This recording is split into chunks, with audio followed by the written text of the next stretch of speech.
Alright guys, what is up here? Charles from Team COG coming to you guys here with an updated Crusadia deck profile. Not much really has changed. I haven't profiled this deck since the ban list because as I was tinkering and testing, I pretty much thought I still stuck with the rank 4 aspect of the deck because Dweller is such a powerful card and we needed something that forced hand traps, and that's what Dugaris does. So I've still been tinkering with that. The deck's subject to change again once Parallel Exceed comes out. It's a level 8 dragon monster that when you link summon, you can special summon it to a zone the link monster points to, and then that allows you to summon one from deck and they're both treated as level 4. So it's a one card, like it makes like any Crusadia, plus it becomes an immediate Magius plus Dugaris, which is down for pretty much a plus. But with that being said, with the introduction of the Shaddoll structure deck and playtesting against Shaddolls, Spirals, and True King Dinos, the deck changed a little bit, and we're going to go ahead and jump in that and go through the deck list. And yeah, not much more can be, not much more. Let's just jump right into it. If you guys want any of these Crusadia cards, or if you guys see any sort of card you want on the channel, like Gladiator Beast, something like that, Dream Mirrors, or a profile that I'm working on that I've recently uploaded, haven't updated for a while, please feel free to use our TCG affiliate link in the description down below and get your cards. Everything you do, like, it doesn't cost you anything. It just gives us a kickback, which allows us to get better quality. With that, moving on, let's go ahead and jump into the profile. So for the profile, we're playing 3 Crusadia Maximus. I went back to the supers because I think the supers look better. As I started playing longer and longer with the deck, I realized like Maximus being a super just fits well with the deck. Him being Parallel Secret is nice, but I just like the supers. But essentially we are playing 3 of all the Crusadias. And for you guys who don't want to watch the video, I hear your pleas. I have time today. Like, you gotta understand, like, I'm not a full-time content creator, so sometimes I don't have time to write deck lists, but today I have time, so the deck list will be in the description down below. With that being said, we are also playing 3 Draco. Draco is what allows the Guard Dragon plays to be prominent. It's your recursion.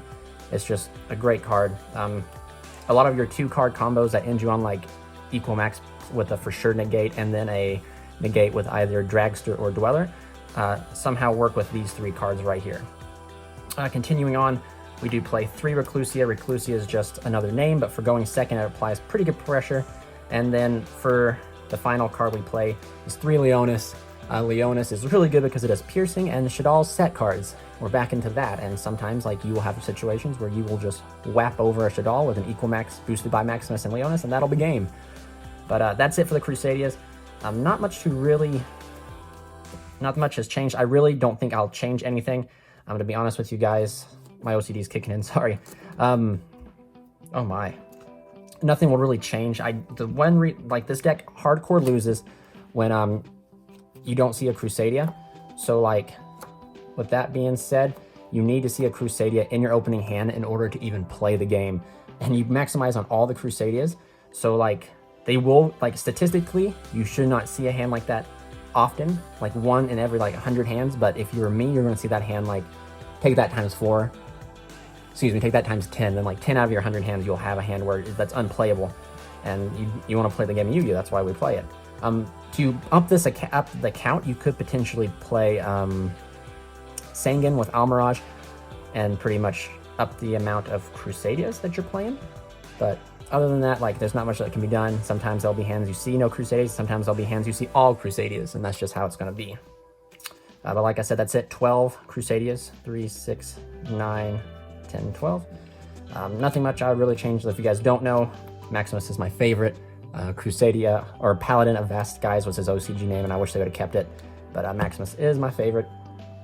Moving on to the honorary Crusadia card that's now back in the deck is 1 Crown. In the first list I got my invite with, I played Crown, and the second list I didn't because it didn't do much. It didn't enhance the, it didn't progress the rank 4 or the dragon aspect of it, but what it does do is it's an extender for your Crusadia plays, and it's also a form of negation that you can pitch off a Dugaris to revive later in the turn when you draw into Reborn or Succession. Or it's another card like you can end under the equal max to make your like interruptions. Like, if you don't get to Gamma Seal, it makes like it increases your chances of interruptions that way. It's also a 2000 attack, 2000 defense. If you special summon under Saryuja, it becomes a 2300 beat stick, which is really good. The reason you don't play more of it is because you don't want to see 2 of it in hand. It plus any Crusadia is essentially combo. So like, but like 2 crowns is not combo, but a Crusadia plus a crown is combo. Like I said, you draw 10 cards, so like you'll probably see it in that hand. You just gotta, depending on the matchup, which is important. Also, I did fear spirals, and I didn't really fear spirals. I feared the sleeper. I didn't fear like Trigate or feared Appaloosa because we can play around those. But you only have so many kaijus, and you really want to be able to kaiju the sleeper, because sleeper is the problem. So essentially, once you kaiju the sleeper, you special summon Crown to his own Appaloosa points too, and then you go on through your plays. Because at that point, you'll have 6 cards in hand. You've kaiju'd, so that puts you down to 5. The Crown, that'll put you down to 4. So then you have 4 cards to play with, and as long as 2 of them are Crusadias, you have the ability to play through it. And then at any moment when they decide to respond with the Appaloosa, since Appaloosa cannot be used in the same chain, you just sack off the Crown, destroying the Appaloosa. So it's an out to Appaloosa, a main deck out to Appaloosa that we have. And believe it or not, like, some people might not think Appaloosa is that terrifying, but when you don't open a hand that can construct chain links to block out certain effects, Appaloosa is actually pretty deadly. It'll just negate, and you have no way to stop it. But like, that's where World Crown comes in, and I really do like it. It's ever since World Chalice had World Legacy World Chalice, I kind of wanted to have a World Legacy card that would work in a future deck that would come out, and lo and behold, the Konami gods gave me Crusadia with Crown. Moving on, we still play the familiars, at least 3 Ranru. You need to play this card no matter what variant you're playing. I do believe it's the perfect extender for the deck. It's really good. It, along with Gigabyte here, if you guys notice, we up Gigabyte again. But this count will probably change. Ranru will always remain at 3, but these like other counts will change once Paralotic Sea Dragon comes out, possibly. But these two have a very interesting concept. This guy, when it's destroyed, target one. You just float out these 2 each one from the deck. So like, even if you do brick and you set one and it's destroyed, you float out the Ranru. Ranru is destroyed and it floats out the Gigabyte, and that's not once per turn. So like, you're able to like potentially block a lot of damage that way. And then it's really good. But continue on, we play 1 more Inari Fire and 2 Nefarious and then 1 Inari Fire. I think this is very similar to the list that I had prior to Azeroth being banned. If you guys don't know, I cut these down because I was playing Shade Brigandine. However, Shade Brigandine conflicts really hard with their main deck out to Winda, and we didn't want dead cards and stuff like that in our hands because we want to be as consistent as possible. But that's it for the familiar package. Like I said, they're subject to change when Paralotic Seed comes out, but we'll just have to wait and see how that goes. So we play 1 White Dragon, 1 Black Dragon, and then 1 Red as Darkness Metal for like the Guard Dragon side of the deck.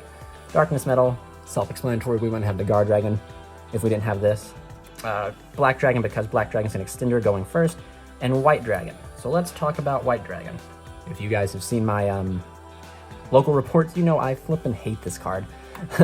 Drives me up the wall. It and Crawler are my faithful 2, and they'll always be in my hand.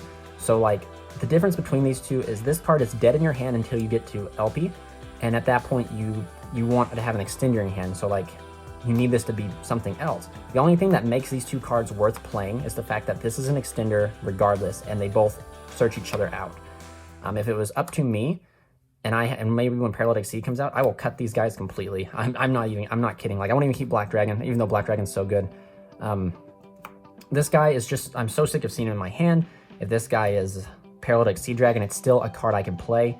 Now, one can argue also moving forward that if you play Paralotic Sea Dragon and you see Wyvern Buster, you have it going first, because I think Paralotic Seed is a Dark Dragon. So like, there's that, like, that makes him live in the first hand if you see that card with, if you see Wyvern Buster with Paralotic Seed, which will not be guaranteed. But no matter what through your combo, you're guaranteed to have a light because of Max Magius here. So that's why Collapse Servant is just so much better. But I couldn't bring myself to cutting this and just playing the Black Dragon, because it's just, these 2 are just so good together, because once you link off the Black Dragon, it gets the White Dragon, which is a level 4 or Dragon Extender. But I have such a love-hate with this card, man. Like, it drives me nuts. So we'll just have to wait and see. Moving on to the final card in the deck, we play 1 Gamecill, the Sea Turtle. It's a win condition of this deck. One of the win conditions of the deck. The deck has multiple win conditions, and the Sea Turtle is just one of them.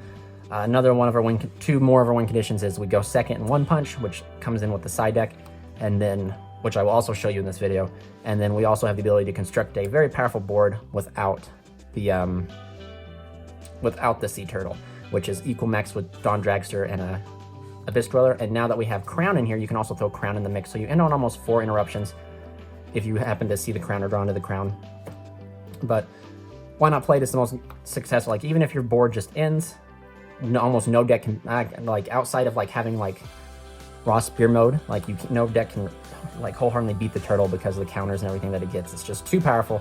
Even if like your board turns out to be crap and you can still just spam out the turtle with Saryuja, you're still more than likely in a winning situation in that. So you kind of have to play it.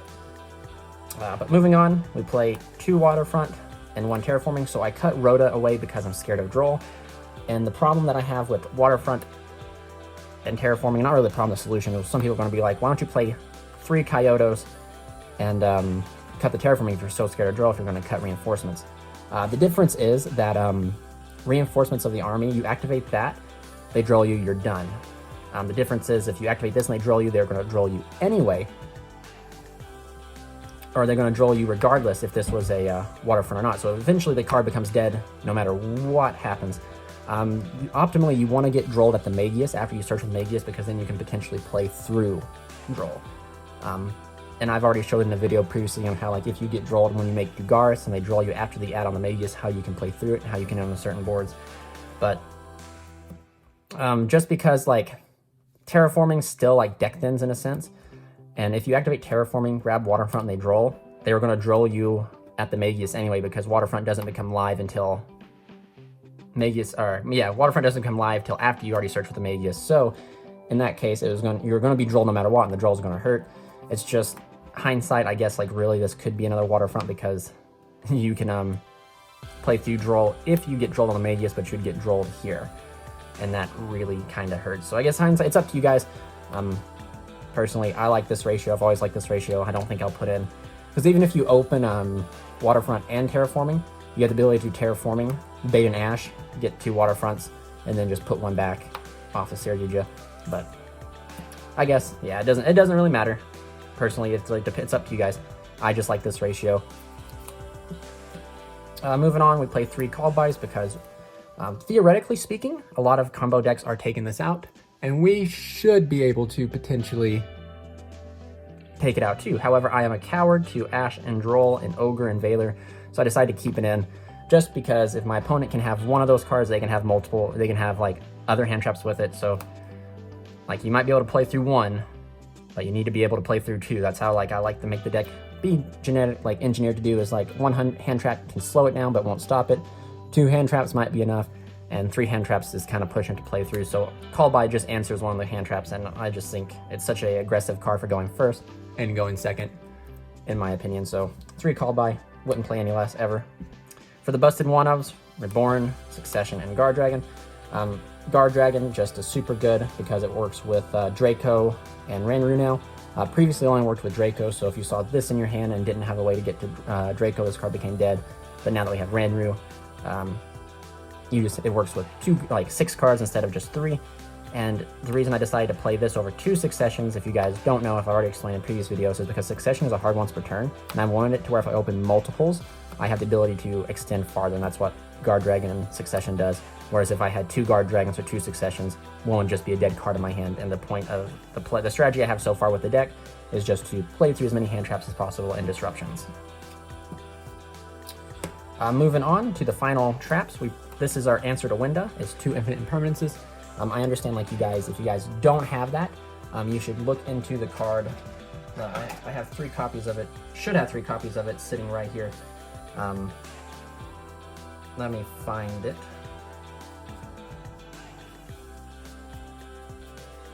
I just got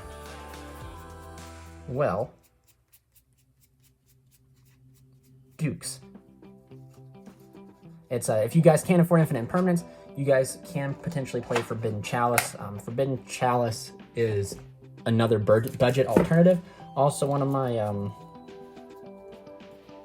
my subscribers, I can't remember his name at the moment, he brought up a very interesting point that you could also make it Book of Moon would be another budget option. I can't really seem to find my chalices. That kind of stinks. But anyway, Book of Moon or Chalice would be a good answer. This is to answer the Winda and to answer certain decks that, like, I have right here, a Spiral. Like Spiral makes almost an unbreakable board, so just having the ability to have interruption against Spiral to potentially slow them down, doing this on the Helix, doing this on the Appaloosa, essentially. If they don't end on Trigate and you just plop this down and hit the Appaloosa, then you just have to worry about the Sleeper, is really good. And then also, most importantly, is the Winda. If they just make one Winda, they pretty much win the game, and I found that out at Locals this last Friday, and I was kind of upset about it because I have no main deck out to Winda. None of my monsters are over 22, and it's just, yeah, so I wanted to have a main deck out to Winda, and also Kali Yuga too. You normally don't have to worry about them negating this with Mechaba, because if they play only one of the trap, they normally send it, or they open it, or they set it. If they happen to keep it in hand because they're expecting any permanents, I mean, GG, they're a good player, and they read cards very well. So that's why we're playing Infinite Permanents, because you want to be able to smack down, hit the Kaluga, or hit the Winda, so you can play. And again, it's not just for that. It's just for it's not just for that. It's also for having disruption on other rogue decks or something like that. So because sometimes, like, I've noticed, like, even though like we are all gas, like just having a little bit of some interaction on your opponent's turn when they just decide to floor it, sometimes impermanence can be a quick speed bump to stop them or cause them to change combo roads. And yeah, finally, for the last of the Faithful 2, Crawler plus Equalmax and Gamma Seal just works too well together. This allows you to search for a turn 3, and then it just works well with Waterfront. Tributing this with Equalmax, pretty much if you negate the right thing with Equalmax, it gets 2 more counters to Waterfront, which gives you an extra negate with Gamma Seal. And there are certain plays where even if you open this, like, and they stop you at Magius, like, you can set the Crawler, activate Crawler, summon it. This becomes Chain 2, Chain 1. You get World Legacy Succession and a potential Crusadia card that, again, like, those 2 cards allow you to combo off the following turn. Moving on to the extra deck. Nothing's changed in the extra deck, so I'll fly through it real quick, and we'll just breeze by my guys and gals. Crusadia Magius, Spatha Regulex, and the Man, the Myth, Equalmax. I like the Ultra Rare better, so I went back to the Ultra Rare. Thought it looked better than the Prismatic Secret. I thought that was too much shiny. We really need to get these guys super. Just Konami, if you guys watch this, give these guys supers. I'm not asking for anything crazy. Any rarity bump would actually be nice. But these are the 4 or 5 Crusadias that you play, and Equalmaxes. You just want to end on Equalmax whenever you can, because this card is such a high pressure card. Just for the simple fact of it's just so powerful. It's such a, it provides a negation. It provides protection from battle if they summon to the zone it points to. It also applies a lot of pressure battle-wise because this guy is just huge. So like even if you don't do double battle damage, you're hitting for like almost like 44 every turn. So it's like you put them on a time counter of how many times they can chum block the Equalmax. Regulex just searches the Crawler, searches the field spell. It can also one punch on himself. Spatha's in here for the Crusadia Guard Dragon combo, and potentially you can set up your opponent's field by moving something in front of Equalmax. And the Magius is here just to search out your combo pieces. But yeah, I wouldn't change anything in the deck. I actually really enjoy this lineup, and I've played this lineup forever. I don't play any Avramax because I don't think Avramax is as, like, the space is tight, and like I think everything that Avramax does in a sense, Equalmax just does a little bit better. Yes, Avramax protects like some of your negates from being battled over, but like honestly, if you end on the Sea Turtle and Equalmax, like they have to summon something bigger than 33 because Gamma Seal gets the 300 boost from Skull Dread, and something bigger than 44 or 42. Bare minimum 42, big enough to smack over Equalmax, and sometimes that's not really often to happen. And yeah, so that's it for the Crusadia lineup. Moving on, we do play the Guard Dragon line of Pisti, LP. So people are said like this card might get banned, and if this card does get banned, they're like, people have asked me, will I go back to playing this Ghost Second variant? Just depends. It honestly depends, because Striker Dragon, as long as that card remains, that card's another good alternative to make for LP, because it gives you Boot Sector Launch, and then it makes those dead rocket cards, in which I always seem to open live again. So I just might, it just depends what the ban list does, but as long as we have LP, I'll play LP. I hope he's really good. However, it is probably the best candidate in this deck to get hit on the next upcoming ban list. But we'll see. Dragon Link has not really done much outside of the UDS. So we'll just have to see. We'll just have to see. But however, don't worry guys, I'm brewing something in case this card does get hit. That's like what I do in my time. I prepare for the worst. And then of course Pisti, they're all part of the combo. You know, if you guys don't know what it does, someone from hand or deck, someone from grave or banished. 2 Skull Dread, another card that you would like shouldn't be a candidate to be banned because it's been around so long and not a lot of decks are playing Skull Dreads. However, Konami could just hit it if they really wanted to, because it is such a, it's probably, like, as of right now, it's probably one of the best Link 4s we have that's close enough to Fireball level. But however, even though it does all that stuff, people still opt to play Appaloosa, still opt to play Boral Sword, Boral Load. So as long as this guy still remains at least at 1, we can still play this variant of the deck. It's just such a busted card, you know. Allows you to correct your hands, draw into extenders, special summon a 1 card to continue playing on. I've contemplated cutting this down to play Avermax again.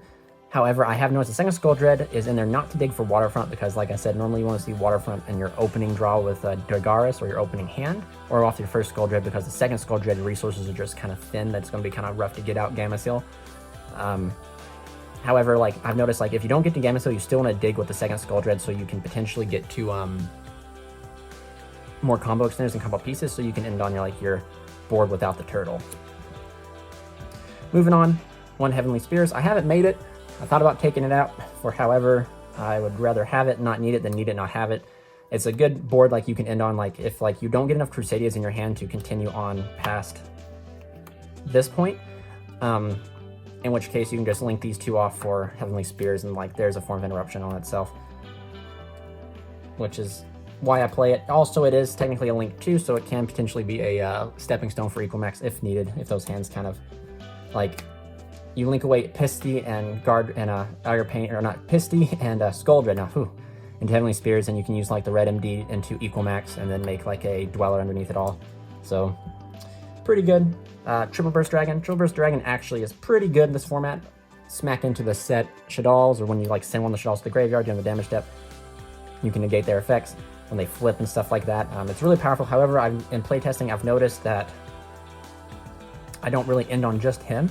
I always end on him being pointed to by Equal-Max. However, with that being said, most of the time, a very interesting combo that came up is you end on Leonis here with this, so then you just whack and do piercing, and then they attempt to flip, you can just negate with Triple Burst because this Equal-Max does not prohibit the negation or the effects activating. And interesting enough, even if you don't end on Equal-Max, Triple Burst does piercing himself, so you just you can just whack into Shaddolls and do piercing and then negate the full effects himself. 1 Link Spider. For the rock, if you guys noticed, we weren't playing Shade Brigadine because Shade Brigadine conflicts with Infinite Impermanence, because if you're going second and you activate Infinite Impermanence because you have to, or you see a choke point in the combo that you can stop, and you draw into Shade Brigadine or you have it already, Shade Brigadine is dead, a card in your hand, it has to set a turn, and that's why I opted not to play it. And also, so essentially that was what Shade Brigadine did, was worst case scenario, Shade Brigadine turned into Link Spider, which then would trigger the Magius here. But now that we've decided to cut Shade Brigadine and put in more familiars to play Impermanence, because we need to have an answer to Winda. Link Spider is only in here for when they rock you, which here's my rock token for this format. I might switch it up to go to one of my other fate tokens, but essentially if you get rocked, if they rock you on your 5th summon, which is one reason why I really kind of miss Narla and Azathoth, because they forced, the rock was forced on Narla, but now players have the option to wait until we continue further on. But sometimes you just get a shotgun happy player who's 5th summon, Crusadia, they've already normaled, let's give them the rock. You give me the token, I link this in the Link Spider, and then I just vomit out my hand and continue playing, which doesn't come up often. I've not been rocked too many times, but moving on.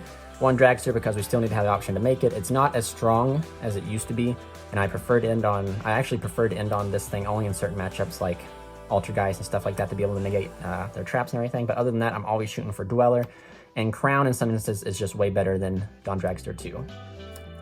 For the last 2 cards, we are playing Dugaris and Abyss Dweller. Dugaris just puts your opponent's hand traps. It kind of makes the hand traps kind of awkward because they either have to stop the Ash the Magius, which guarantees you the draw for Drake, search for whatever Crusadia card you need, or they have to Ash the Dugaris, which allows you to draw. This card actually has more importance than just that. If you guys have seen other videos, this card also allows you to play Underdroll if you end up going here. Oh, that's Equal-Max, which can come up too. Equal-Max, you put this here, detach target Equal-Max, his attack is doubled, and have Maximus here, and you're punching for a lot of damage. But if you summon Magius, then you make the Timeless under here, trigger Magius, search, they droll you. You then just have the ability to just play through it thanks to number 60 Dugaris, because as I say by play through it, I mean you're going to be able to put on Equal-Max with a Dragster or Equal-Max with an Abyss Dweller, which is better than nothing. And some decks just completely halt at droll, which is pretty good that we don't. And then Abyss Dweller, because Previous format with Orchist and Salamangreats, Abyss Dweller just sometimes shut down their entire turn, and now that we're in with Spiral and Shaddoll, Dweller just does virtually the same thing. You prohibit them from essentially using their graveyard, which is big to them, especially Shaddolls, and that's why we opted to play it, because the best board that this deck can set up outside the turtle is essentially like this right here, and maybe alternate this for like Crown. And or, believe it or not, or you can pretty much guarantee that Crown's like over here because you built your board over here, moved over here, Crown here, then you have like Crawler here. So like this is like the best board the deck can make without the turtle, which if you guys look at it, we have 1 negate, 2 negate, a floodgate, 3 negates, which is huge. And then the next turn, like you can just flip everything into attack and push for a lot of damage. But if you take away the Crown, this is what we try to end on if we don't get to the turtle, Abyss Dweller. So we have like 3 interruptions here, which is pretty good, especially when Dweller is so prominent in the meta. One thing to note, though, that I do have in my notes to remember is Equalmax is a light target, so Equalmax is now more susceptible to Super Poly against Shaddolls because of Construct. We're going to quickly jump into, right now, we're pushing it 26 minutes, so we're kind of going pretty far here. We're going to jump into the side deck, and yeah, we're going to jump into the side deck and get it out of the way.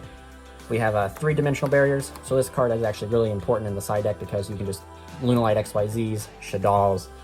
Even if you do come across, like, we have a Cyber Dragon player that essentially just, like, so Cyber Dragon has always been a rough deck for this, so if we end on the turtle, we can probably beat, well, not even probably, it's the favor of us winning against the Cyber Dragon player is really high in our favor, unless they main deck Dark Ruler no more. But one thing that Cyber Dragon has over us, they can just contact out our Equalmax, which is huge, especially if you end on, like, that board I just showed you without the turtle. So during the standby phase, even you just pretty much flip this to call Fusion, and then your Equalmax is staying there, which is really good, but also good against, like I said, the meta, rogue, you name it. Back to the 3 kaijus, because if we go second, we want to just 1 punch.